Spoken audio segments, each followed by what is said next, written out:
Greetings, I am your host, MelVee. We come to you again with another series of marriage testimonies. We pray and hope that you've been blessed so far with the previous series that we've shared with you.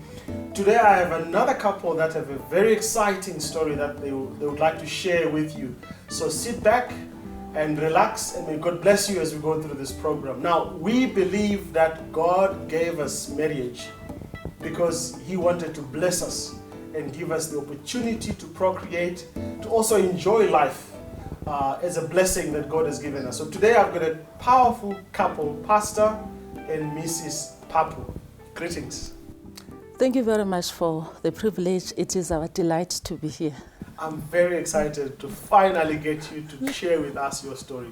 I can't even wait to start talking about what you guys have gone through. But I have a few questions to ask you. Now, I've got maybe 4 or 5 questions, but let me start at the beginning.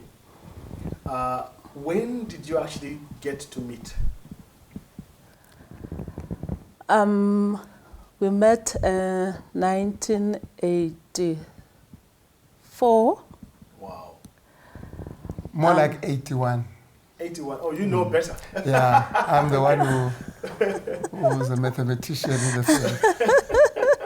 So how did you actually meet? What was the occasion? And I come from Cape Town, she's in Johannesburg, so I came here to finish my matric because we couldn't write in Cape Town because of the political crisis and that we had at the time. So my uncle who stays in Joburg said, come, imagine coming from Cape Town to Joburg. Yes. It's just from the fire to the frying pan. But so I was here in 1981, that's when I met her in 1981. So you met means see. So you came No from relationship. education. Yes. You didn't even know her until that time. No, I didn't know her. And when you came, where did you meet her? In church. We met in church. All right. So that's where we first met in church. Then we started singing in the same group. Yes. But like brothers and sisters, there was no silliness around the whole thing. At that No. Okay. And I was young to have any chemistry. I was 20 or so, 21, All right. I think. Okay. And then they also used to visit at my place. All right. Because I think they'd lost a father a year or 2 ago. So my uncle was sort of sponsoring and helping. So they'd come home. They're more like sisters, but I knew they were not. But they were more like part of the family. All right. The whole family, and had 2 sisters. All right. Mm-hmm. So way back then, that makes it how many years since you got married? Since we married in 1986. Married in 1986, that gives it about... next year, January 26, is going to be 29. Wow. 29 years in marriage. 29 years. We usually count days, not years, because we've always maintained that in marriage the issues are in days. No, it's what happened yesterday, not what happened last day. It's what is happening today. So it's in days really, and if you're looking at days, it's close to 10,000 days. Wow. That's quite a lot of days. Now, I want to know the details here because there are young people out there who are watching you and they're like, so how did the pastor actually throw the word? How did you propose? But remember, I wasn't the pastor. But your pastor... So it can't be juicy. So it wasn't very holy. Yes. It was just... So how did you, back then, young, before you were a pastor, actually propose? Maybe I want to hear it from you. What did he say? Did you pick up anything from what he said or what he did? I would say I picked up something, as he has just mentioned, that he was coming from Cape Town, and this is home for me because I'm from Johannesburg. Right. You know, growing up there in the township of Katlohong, and my church is Tlahatsi Church. Then that's where I grew up. So as a young girl, you know, you are growing up and you meet different young men, and when this one comes up, you are like, I think this is the one. All right. Yes. Was he behaving back then? He is a good man. He was and he is. He was and he is. So do you 29 years is a long time ago. Do you still remember perhaps how he actually proposed to you and you realized, yes, I would like to go out with him? If maybe I would not remember that, but what I still even cherish even today, each time we go on a date, when we part, he used to pray. Oh, And I nice. know maybe it's something that is not romantic out there, Yeah. but for me it meant a lot. Wow. Wow. That's nice. I think things just develop from one to the other. Yes. There's no specific hour. I mean, you just know when this is it. You know, you just love to be together, to be in each Yes. other's company. You miss each other. Maybe along the way I may have said, listen, I think let's try and see if we can make this thing formal. Yes. And that probably was a year later after I've met. Okay. That would have been 1982. By the way, we were baptized in the same year. Wow. 1981, same church, same baptistry. But we're still friends. We're still singing in the group and worshiping in the same church. But it must have been after a year that we sort of formalized the relationship. Yeah. Alright. But remember also it was difficult to have a relationship because remember they would come at home. Yes. They would stay there for the weekend when the schools are closed. They're there. How do you have a relationship? It's like, what is happening here? It's like an incest. So you tend to delay it a little bit. Yes. Because then if you start having a relationship, then you know they have to stop coming. Otherwise, the whole thing becomes very suspect. Now, you don't know whether they are coming to you or visiting the family. So it was tricky, but the reason we were able to do it the year later, it was that year then I left Johannesburg. All right. I was there for a few months, then I left, which made it easier for us now to All keep in touch. Yeah. Okay. So you got to know each other. How long did you court? Did you go out together before you actually... I know you had a wedding at some point. Yeah. How About long 4 was it? years. 4 years, yes. 4 years. So how did you maintain that courtship for 4 years? I went to school. I went for training, theological training for 2 years. Okay. So we would see each other maybe during a holiday. In those days, we used to write letters, eh? Before there was WhatsApp. WhatsApp is Email. WhatsApp. SMS. There were no cell Email. phones. You talk about that phones. Yeah. Phone, landline. It was difficult. They shared a phone at home. Wow. One of those privileged ones. It was difficult to get a phone, landline. Yes. And so we would write letters. And when I was in Bethel, we would write letters. It would take about a week or two. Yeah. Then she would respond. And we kept those letters. I don't know what happened with those letters. We kept those letters. And of course, that was 2 years. Yes. And then after 2 years, when I was in the ministry for another year now, Yeah. before we got married, we used to phone each other once in a while. But the phone system where I was, it was completely rural. It was your... The dial-ups. Yeah, then you wait there in the post office Yeah. and you book your call and you wait there maybe after 3 hours. They say, hey, that one from Johannesburg. It's not going. Yeah, and then no, you come and then you're lucky and then it goes through and then you speak ultimately, put 2 rand or whatever. Yeah. And they said, hey, yeah, it's me. May I speak to Nomthandazo? No, she's not here. Oh. She left this morning. She'll be back in the evening. I said, okay, it's okay. After 3 hours. But I think just waiting to know that you're going to talk, it just Yes. meant so much. Of course, a little bit disappointed that you couldn't. So that's how we maintained the relationship through writing to each other Yes. and phoning wherever it was possible. But we never compared because we didn't know any other way of communicating. Yeah. Of course, it would be difficult today for you to do that. But then Yeah. it was okay. So 4 years you get married. And what are some of the experiences that since you got married, because this program really is about celebrating and restoring the glory and the dignity of marriage. And we do know that couples go through very difficult experiences, but also they go through some of the sweetest experiences. So I would like to know, what are some of the experiences that you've gone through since you got married for this 29 years, that if you look back or even right now, you can say, I thank God we got married. Maybe let me start with this one. You know, when you get married, and another thing that is also important that even parents or maybe the church members look up to is that, okay, you are married now, we're looking forward to seeing you having a child.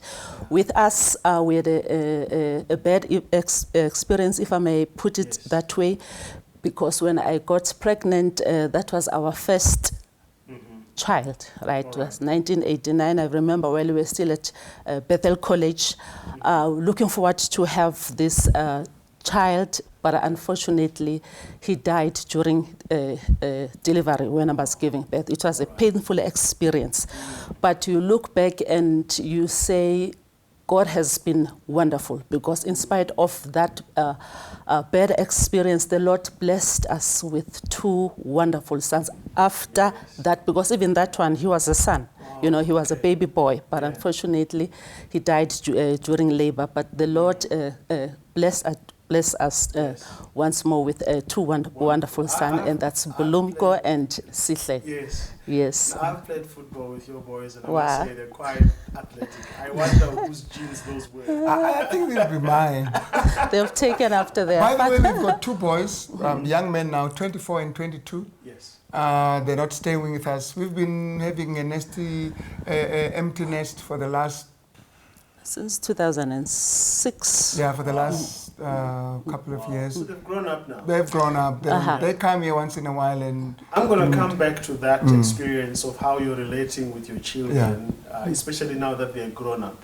But are there any other experiences perhaps you look back and you say, besides the death of the child, and God, I'm sure, supporting you right through it, what other experiences would you look back and say, this is such an experience that I think has defined our marriage? For us, the what that stands out is that experience that my wife just narrated. It was quite a challenge. Remember, it happened 3 years into our marriage, and 3 years. I mean, it's a very rocky period, and don't want to experience that, because now you start blaming each other. Maybe you caused this. Maybe this. It can actually the relationship can take a toll. But like I said, God pulled us through. And immediately after that, I think I went to US for the studies. I left, and then she followed. And we had some rocky experiences also away, and I'm studying, she used to work. But you know what has happened over the years is how we've grown closer to each other, to a point where I know I'm married to my wife, but sometimes it's like we've always been together. I remember once I would comment and say, divorce, if I were to divorce you, I would make sure that you've got the money every day, that there's prayer at home, even if I'm not there, and that you're eating and your car is taken care of. Yes. In other words, I couldn't imagine how I would live my life. It's like I've always lived with her. She has just been, it's like she's been part of my life for all these years. So it's not like big explosion of experience, but it's that sublime experience that you wake up and you say, wow, this is beautiful. Of course, like any couple, we've had our quarrels, and we've learned a lot in those quarrels. Probably we'll get to that later on. Yeah. We've had our own quarrels as we grow. I'm a rough and ready type of a guy, and she's more quiet and reserved. Yes. And we had to adjust, you know. She had a father who was very fatherly. I had a father who was very manly. All right. I don't know whether there's a difference, but my father wasn't really that father that really, but her father was the one who takes them for groceries and to shops and stuff like that, and take the kids. So she expected me to do the same with our kids. Said, oh, let them grow up. You know, so it was until we realized that, listen, I think you're putting a toll on me. I'm not your father. There's no way I'm going to compete with your father. I don't even know who he was. Really, let me be what I can be and help me to be the best I can be. Yes. Probably I may not measure up. And then when she realized that, I think it sort of reduced the pressure and the stress, and we began to grow. I want to pick up the thought that you expressed, because this is really what I would like, and we would like to make sure that the couples out there and those trying to get into marriage should know that it's not all roses. Nope. There are days when you will have what I call intense spiritual discussions, what other people call arguments. But it's actually two minds exchanging views and how they see things. You've mentioned that you've had situations where you really had serious, challenges, whether when you travel to another country and you're living in a foreign country, or you had your own challenges as a couple. What are some of the lessons you've learned in dealing with those challenges that you would say, I think if couples face these issues, they should this is how we dealt with it, and this is how it worked out for us. Mm-hmm. For me, when I look back, those past maybe bad experiences, I can honestly and safely say we are not a perfect family, but a praying family. Wow. It is prayer, prayer, prayer all the way. We are sitting here today. It is not with our own strength, but it is by the grace of God. You know, as he has indicated that we are two different personalities, completely different. But it is so wonderful to know that this mystery of oneness, when God puts together two different people and he makes them one. And it also depends on you as a person. You know, your background, where you are coming from, how have your parents helped you, you know.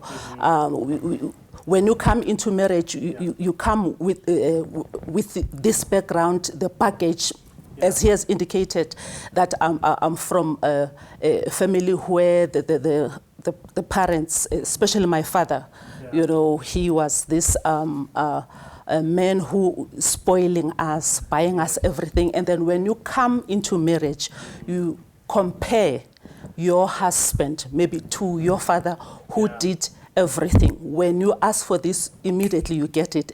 And yet you forget that this is another setting. This is not your home. I mean, where you grew up. This is not your father, but this is your husband. You don't have to compete or because compare. Yes, or compare. But the temptation is so strong, like you're saying, to want to compare, because the first man in your life Yes. was your father. Yeah. And the next very close man, perhaps, is him. Yeah. So there's always that temptation to always want to but compare. what helps it is awareness. Some of the things happen without you realizing. And then, but once you are aware, it's okay. I think I'm really now comparing. I'm really trying to, and then when you are aware, then you tend to be more observant of your behavior and what you say. Now, give you an example. I'm a louder type, but louder for me is natural. So I don't know I'm loud. Okay. So, but then if I interact, then she says, "But I think you are loud." And then I say, "Maybe I'm loud." So the challenge, the problem that we are facing at that particular time, it reveals certain aspects in you that you need to change. It's just that we get so excited in the whole interaction that you keep blaming the other person. But when the whole thing is settled, the whole dust is settled, you say, maybe I need to be more careful next time. I need to. So what I have learned in the 29 years of our relationship, in the interaction, is basically know myself. And then the next time, this is how I should approach this. And of course, it's not only knowing myself, but knowing my partner, that my partner is more sensitive. And this is, if I'm going to approach her this way, we're not going to solve this thing. If I'm going to approach her this way, chances are we're going to solve this. And you get to know her, and knowing her and adopting certain approaches forces you to transform. And later on, you're becoming a better person, if I could put it that way. That's the beauty of marriage, is that God gives you a mirror so you can see yourself, not just your face, but your emotions and the way you do things. Now, And if I may come in there, don't think that it comes easy. It's not easy at all. As he's mentioning that he talks and he's this type of a person who's jolly, you know, who's laughing, and even when we are conversing, he talks loud. With me on the reserved side, I'll just maybe, if there's something that maybe it's not okay and he's talking about it, I'll just keep quiet. Or do you kick him and say, hey? Just keep, or just withdraw. In marriage, you can even use your quietness to punish your spouse. Wow. Which is also not good at all. You know, so I had to say, this is the type of a person he is. Let me accept him. And it's not on my part to change him. It's God who changes us. And in fact, it's when we try to change our spouses that problems come in. Yes. Now, I want to move on to the next question. And as a couple that have got to know each other and relate to one another, there's one speaker who says, you know what, you may have children, so don't spend too much time with your children because at some point they're going to go away. Like you were mentioning, your boys are grown up now. You've been having an empty nest for some years. Your parents as well, you left them. You're on your own here, in your own family.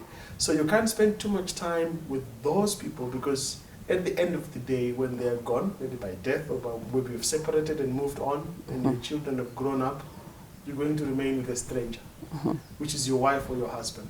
So I want to know, how have you managed those relationships between yourselves, your families, your in-laws, and your children, and even your friends? Because some of the problems that come in marriage is how we relate with these people. So I'd like to know, did you have friends as you were growing up? Your families, how did you relate with them? The unique thing about us is we were in ministry. So from the word go, we were just away from the familiar, from the friends and from the relatives. You'll be in this place for 2 years and then you're gone, 3 years you're there. So we've never been able to be, this is the only time, but it doesn't also serve as that time where we are closer to her place in the sense that we're in Pretoria and she comes from James, because she has no parents, just the siblings who are also in their own home. So we've never been from the honeymoon, got married on Sunday, Monday I was off, going to attend to my responsibilities, and it has always been like that ever since. But with the children, one of our regrets with the children, to let you know what you said, is that we didn't spend much time with them. Wow. You see, here's the thing. I agree with what you are saying. Because kids will be gone, so then you say, let me not spend too much time with them because they'll be gone. No, because they'll be gone, spend more time with them. Because they'll be gone. You don't want to say before they are gone and they are gone already. You don't want to experience that. So it's the quality time with the children, knowing that there'll come a time when they will not be here, but then the memories are there. You know, we've got the photos, when they come and then you talk about the event where we went there, that you remember that time. Now that keeps you going even in your apartness, in your separate ways. So I think what we regret is that we wish we would have spent more time with them. And I thought we did, but of course what you are bringing is, as you do that, don't become strangers. Because when they leave, then you remain together, then you don't know where to pick up. Because you were communicating to each other through your children. Now they are gone, then you say, who is this one? This is a stranger. Where do we start? And when the last one left, we had a serious challenge with my beloved. Because there are certain things that would be cooked at home because the kids love that. But to a point where she had a little bit forgotten that there are certain things that are... You like So now that they are gone, you're like, yes, it's my turn. I think it's true that as parents, we forget that when we are married and then you have children, you are not only living for your children. You know, as he is mentioning, as husband and wife, come month end, you go shopping. Everything that you buy, it's for the children. It's for the children. It's for the children. You know, it's like you live for the children. And as we have rightly mentioned, you forget that these children are not going to be here forever because they are growing up. You know, and it is painful to cut the apron strings, especially for us mothers. Wow. It's not easy. For me personally, you know, as pastoral families, our husbands are not home most of the time. They are out there, you know, working, and it's us most of the times who are remaining with the children. We are so close to these children, and we find it's difficult to let go. I'm one of those mothers who suffered dearly. I landed in hospital because it was difficult to just see Bulumko growing, see Sihle going. If I can just share an example, I remember who likes corn here, we call it umbona in Xhosa, and that's Sihle. I remember we were driving, Sihle is at C. Dave and Bulumko is at college, and he was like, I want umbona, I want corn. I was like, Sihle is not home. And he's like, yeah, Sihle is not home. So it's me, you know. That's when it hit me so hard that, by the way, it's not Sihle who loves umbona. My husband also loves corn, you know. So. So you see what I had to go through. Tough. But for the last, you say it's 6-7 years, they've been out of the house. Yeah. So how have you coped with being alone and the kids are out? The basket is empty now. Have you got any children you have adopted? How have you coped with that? No, we have grown close to each other. I mean, we saw not so much like husband and wife, but Yes. friends. Yes. Because now we're together. You feel like you are in this room, she's in another room, you want to go there because Yes. I mean, there's no one else that it forces you to really get very close. So we've become very, very good friends, I must say. Wow. Yeah. So I'm sure very soon daughters-in-laws will be coming in. Let's hope. Let's hope. And I want to drive you to the next question I have to say. So what are your expectations now, given your marriage, what you guys have gone through, the work of the Lord that you're both doing? What's the future holding for you? I'm sure you're looking forward to it. Now, the future that I want to make, I want to carve, you know, you don't want to wait for the future. You may not know what you're waiting for. On that issue of grandchildren Yes. and the in-laws, daughters-in-law, Yes. I want to choose a wife for my son. You know, so we're working out something together. I said, listen, leave it to me. I'll get one for you. Wow. I think I'm good at this. Look at your mother. Look at that. You've never chosen anyone before. So I've chosen your mother. Are you happy with the choice I made? Yes, Daddy, I'm happy. I'll get a wife for you. I said, Wow. I think maybe that's the way to go. I mean, honestly, if she's going to be my daughter-in-law, might as well be involved in making sure that... So that's the future that right now I'm working on. What do you think about that? What do you think about that? It's true, and I think what we are doing as parents, we are praying for our daughter-in-laws. Yes. We are so Yes. praying for That's them the now. best way to search. Oh yes, oh yes, Often this yes, intuition yeah, and yeah, deception, yeah, go out yeah, and hunt. yeah. But prayer, I think, is a Yeah, that's true. We are praying for them. We are praying for them so hard for the Lord to give them God-fearing women. Women who would stand for God and understand that we are not just Christians, but we are waiting for our Savior to come.